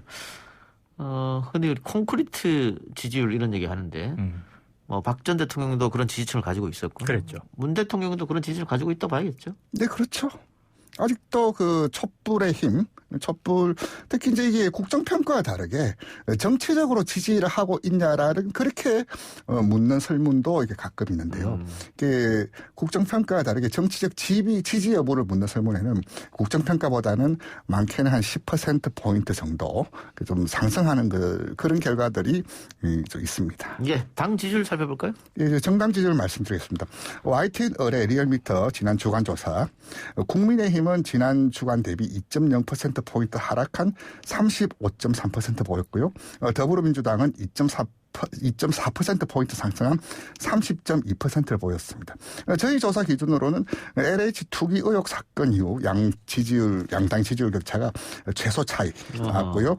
오늘 나온 MBS 조사, 아까 조사에 말씀드렸죠. 거기 보면은 더불어민주당 28, 국민의힘 27. 지난주에는 29대 29 동률 나왔는데 오늘은 28대 27. 좀 붙어 있다. 그렇게 말씀드릴 수 있습니다. 어쨌든 뭐 양당이 누가 하나 앞서간다고 말할 수 없는 뭐 그런 조사 결과인데요.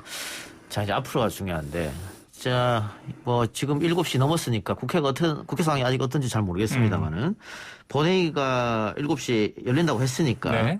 야, 이게 여당 단독으로 본회의를 처리를 했을 경우에 바람이 훈풍이 어디로 불 것이냐, 아니면 역풍을 어디로 불 것이냐, 어떻게 생각하십니까? 지금 꽃놀이패는 야당이 쥐고 있어요. 예. 계속 이제 3명의 이 장관 후보자 철회하라. 지금 한 명 오늘 박준영 해수부 장관 후보자 자진 사퇴했습니다. 그러니까 지금 여당은 한 명이 자진 사퇴한 이 시점에 타이밍 놓치지 않고 총리 인준은 처리하겠다고 지금 밀어붙이는 거고요. 야당의 경우에는 셋 다 부적격인데 거기다 오늘 얘기가 나왔습니다. 김부겸 총리 후보도 부적격인데 그런데 임명을 강행해도 야당은 손해볼 게 없죠. 왜냐하면 정부를 향해서 이거 봐라. 이 재보선의 심판을 죽비처럼 맞았다고 하더니 또 오만과 독선이네. 이렇게 비판하면 되거든요. 그러니까 야당은 문제가 없는데 다만 단기적으로는 야당의 훈풍이 불지만 김부겸 총리가 이제 임명될 거 아닙니까? 일을 시작했는데 잘해요. 그러면은 이것은 이제 희석될 거기 때문에 그 야당의 반짝 효과는 오래가지 못할 수도 있다. 김부겸 이 총리에게 달려 있겠죠. 근데 장관 새 후보자고 김부겸 총리를 연계시켰잖아요. 처음에는 김부겸 총리 후보자 통과시켜줄 것처럼 했었는데, 그렇죠. 갑자기 틀어는 게 이제 국민의힘 쪽인데, 맞습니다. 3명 다 안 된다고 하고, 청와대에서는 3명 다 된다고 하다가 어쨌든 한 명을 뭐 낙마가 됐으니까. 그러면 우리는 할 도리는 좀 했다. 네네네. 민주당의 분위기는 그겁니다. 그렇죠. 더민초에서도 딱히 누구라고 지목하진 않겠지만 한 명은 이 낙마시키는 게 국민 눈높이에 맞다라고 청와대에 건의를 했는데 어쨌든 한 명이 자진 사퇴를 한 거예요. 근데 이 상태에서 별 문제가 없다고 보여지는 김부겸 장관을 또 나머지 2명과 연계해서 총리를 나머지 2명 장관과 연계해서 만약 보이콧을 한다든가 하게 되면 그러면 글쎄요. 또 마냥 훈풍만 국민의힘에 불수진 않을 것 같기도 한데. 지금 보시면 국무총리직은 방역사령관 아니겠습니까? 근데 홍남기 지금 경제부총리가 직무대행하면서 재정도 챙겨야지, 부동산도 챙겨야지, 또 이 경제성장률도 챙겨야지, 방역까지 챙겨요. 그렇죠. 과부하가 걸린 지가 꽤 됐습니다. 그러니까 총리의 임명을 서두르는 것은 여당 입장에선 명분이 있다. 그런데 이제 오늘 총리가 임명된 다음에 야당은 내일 지켜볼 거예요. 왜냐하면 14일 재송부 기간이 끝나면 2명의 장관 후보도 임명 강행할 가능성이 크지 않습니까? 그렇죠. 그래서 지금 야당은 내일 의총을 청와대 앞에서 열고 정부를 성토하겠다 이런 입장인데 야당의 장외투쟁 이게 길어지면 야당에게 유리할 것 같지 않습니다. 알겠습니다. 배 의원님 어떻게 보셨어요? 예, 저 뭐 100% 동의합니다. 뭐 한 점 보탤 끝도 뺄 끝도 없이 예, 전적으로 이렇게 동일한 그런 예. 시각을 가지고 있습니다.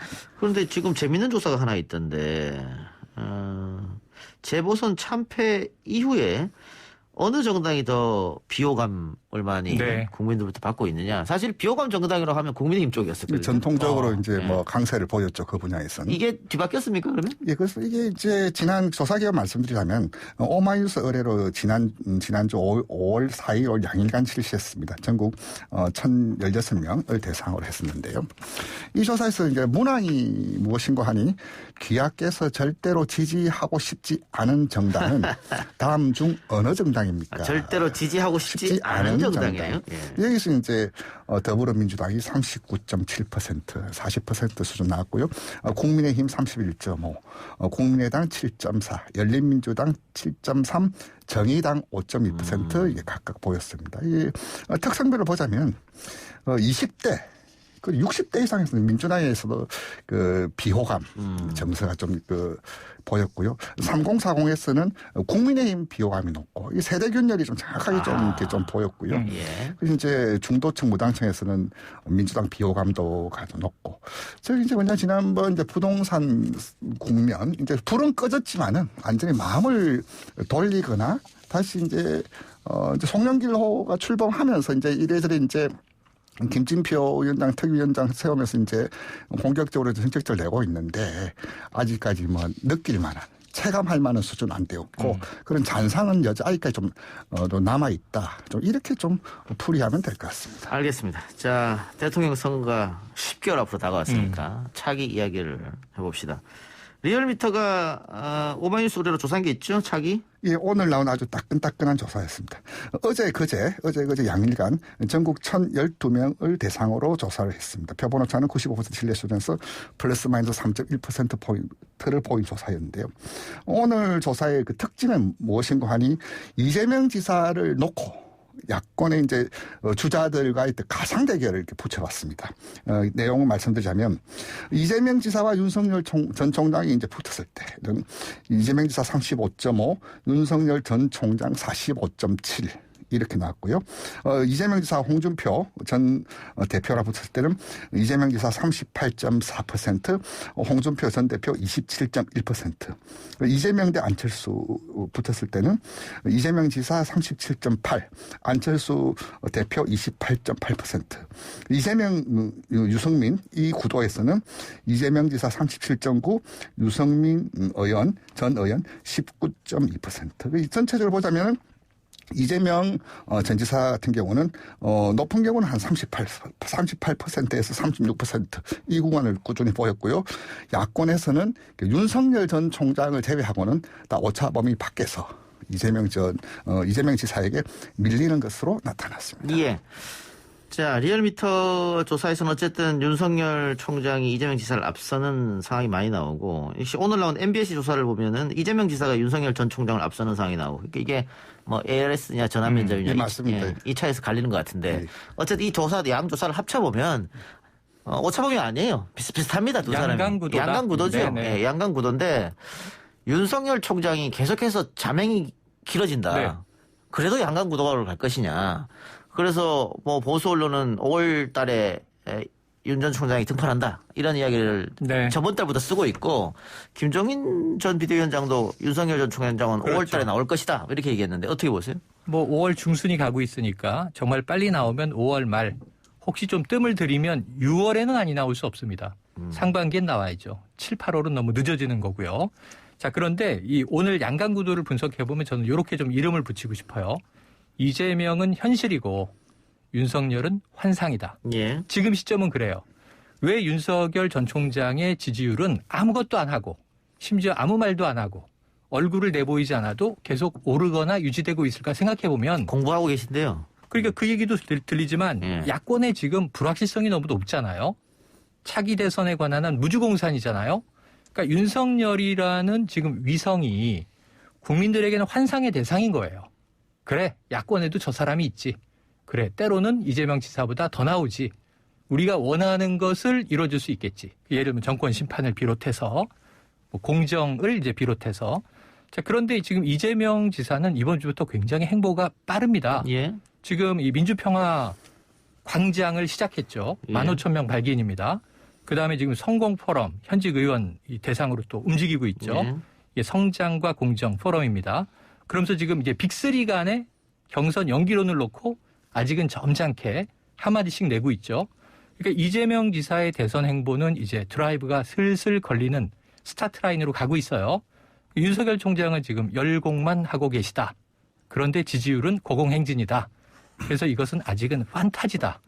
빨리 땅 위에 발을 딛고 뭔가 칼을 뽑아야 그때부터 실체적 윤석열은 이런 인물이구나. 국민들이 아직 모르고 있는 거죠. 그래서 그것을 좀 증명할 필요가 있는데 그 타이밍이 5월 말이냐 6월 초냐 예. 더 늦으면 안 된다. 이런 얘기도 드리고 싶네요. 이거에 대해서 제가 우리 최영일 평론가님 말씀을 제가 한마디 보태자면은 지난주에 제가 그 윤석열 전 총장 지지율도 신비주의가 아니라 신기한 현상이다라고 말씀드렸는데요.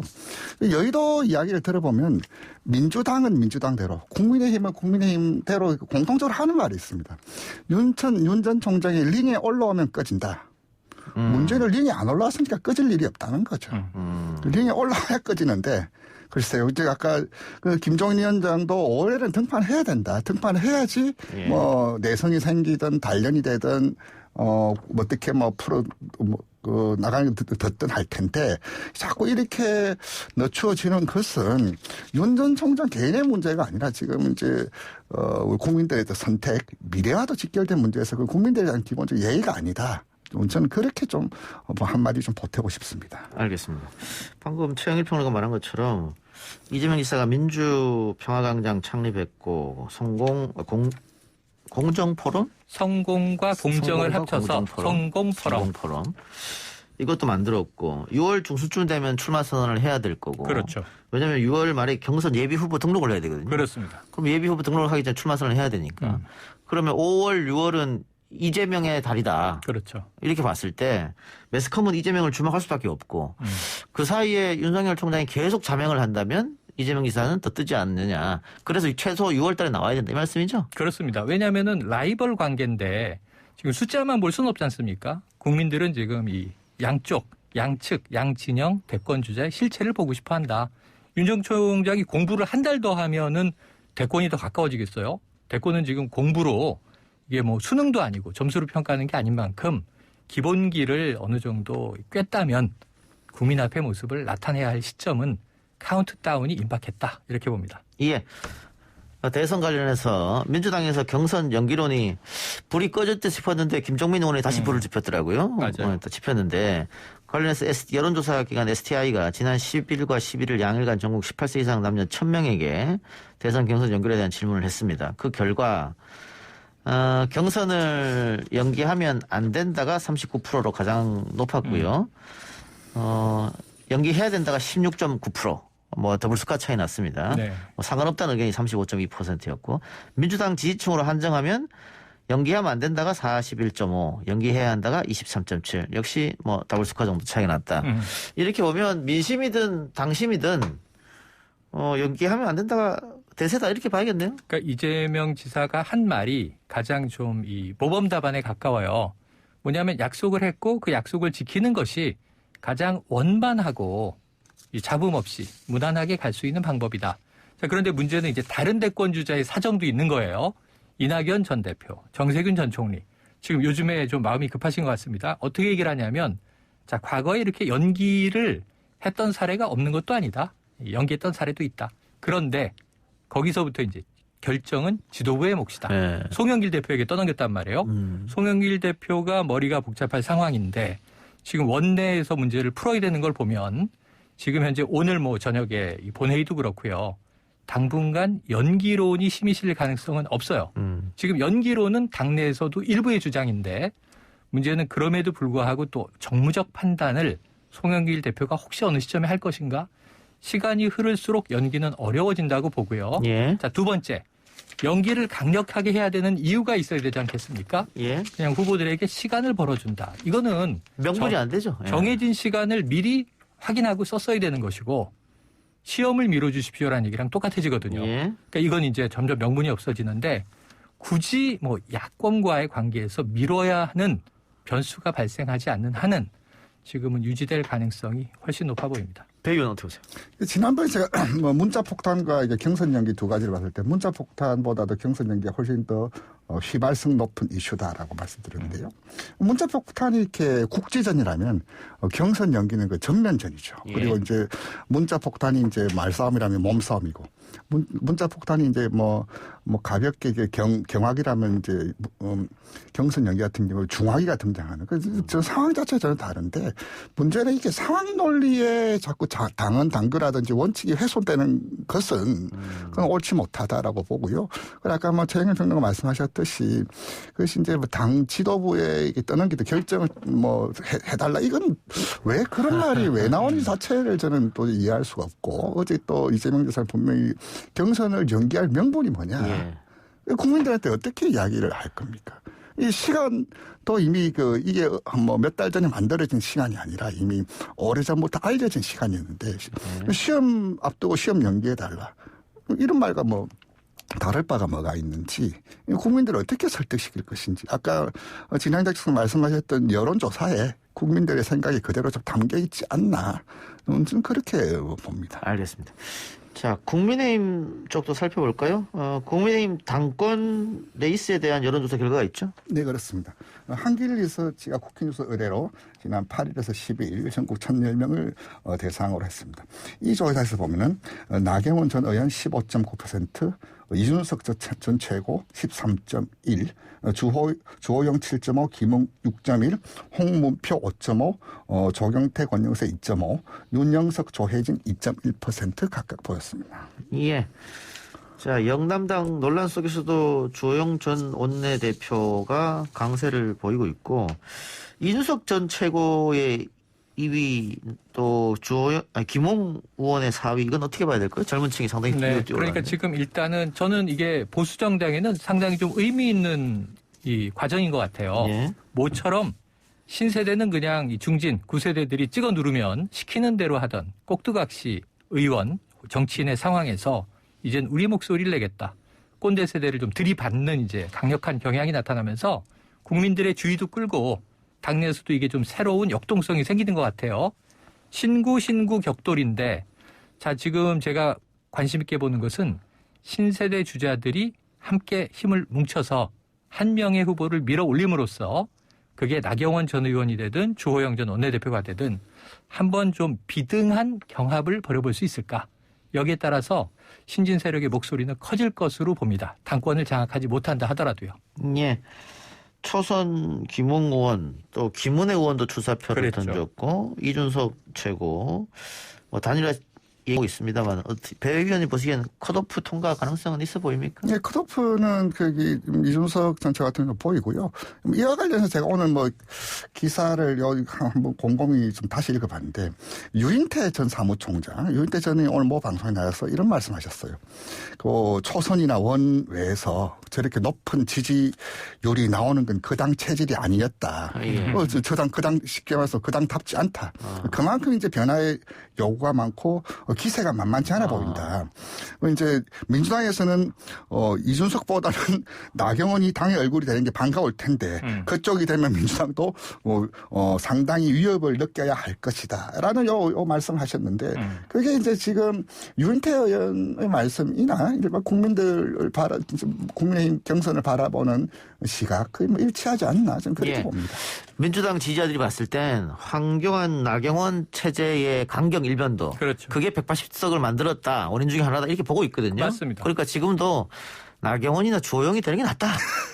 이렇게 실질적으로 그렇게 얘기하죠. 민주당 지지자들이. 아니, 당연한 얘기죠. 지금 만약에 신세대가 당권을 장악했다. 확률상으로는 어렵지만 네. 가정을 해본다면 이건 민주당은 약간 이게 난제예요. 그렇죠. 왜냐하면 국민의힘이 더 진보적인 정당으로 비출 수가 있습니다. 내부 혁신도 이뤄내고 오히려 중진들이 다 밀려나가고 그게 또 지금 당심 70% 민심 30%거든요. 전당대회는. 그렇게 보면 당내에서도 혁신을 원했다. 이런 주장도 가능하기 때문에 그러면 오히려 보수 진보라는 기존의 이념 구도가 깨질 수도 있고 이미지 정치 측면에서만 봐도 민주당은 상당히 차기 대권에서 더 강력한 한 방을 준비할 것이다. 이제 이런 생각을 하게 되겠죠. 예. 그리고 홍준표 의원의 복당 문제도 이슈가 됐는데 뭐 관련한 여론조사에서는 복당 찬성이 뭐 여러 개 조사가 있습니다만 어쨌든 반대보다는 찬성이 좀 높은 시점입니다. 근데 이거는 결국은 새로운 지도부의 정무적 판단이 필요한 부분 아니겠어요? 네, 맞습니다. 지금 김웅 초선 의원 정도만 반대를 강하게 하고 이제 입씨름을 하다가 설전을 펴다가 한 발 물러섰어요. 자, 이제 막말 좀 그만하시고 변화하시기만 하면 당에 들어와도 좋다. 지금 전체적으로는 당권 주자 10명 중에 정말 대부분이 원희룡 제주지사 등등 자 받아들여야 한다예요. 그리고 홍준표 의원의 얘기도 설득력은 있어요. 아니 두 대통령을 감옥에 보낸 윤석열도 러브콜을 하고 또 다른 당의 안철수 대표와도 이제 지금 뭐 화학적 결합을 한다고 하는데 나는 왜 안 되느냐. 이게 좀 명분이 좀 애매하거든요. 안 받기가. 그런데 문제는 젊은 이 세력들이 걱정하는 것처럼 홍준표 의원이 다시 국민의힘에 입당하는 순간 조금 전에 얘기했던 혁신 경쟁 있잖아요. 예. 저는 이 과거 홍카콜라를 하셨던 홍준표 의원은 왜 들어오는가? 대권에 나가려고 들어오는 거잖아요. 그럼 입을 안 열 수가 없죠. 그 순간 많이 혁신 노력이 빗바라게 될 것은 또 확실해 보입니다. 알겠습니다. 두 분 말씀을 여기까지 듣겠습니다. 지금까지 배철호 리얼미터 수석 전문위원 최영일 시사평론가였습니다. 고맙습니다. 고맙습니다. 감사합니다.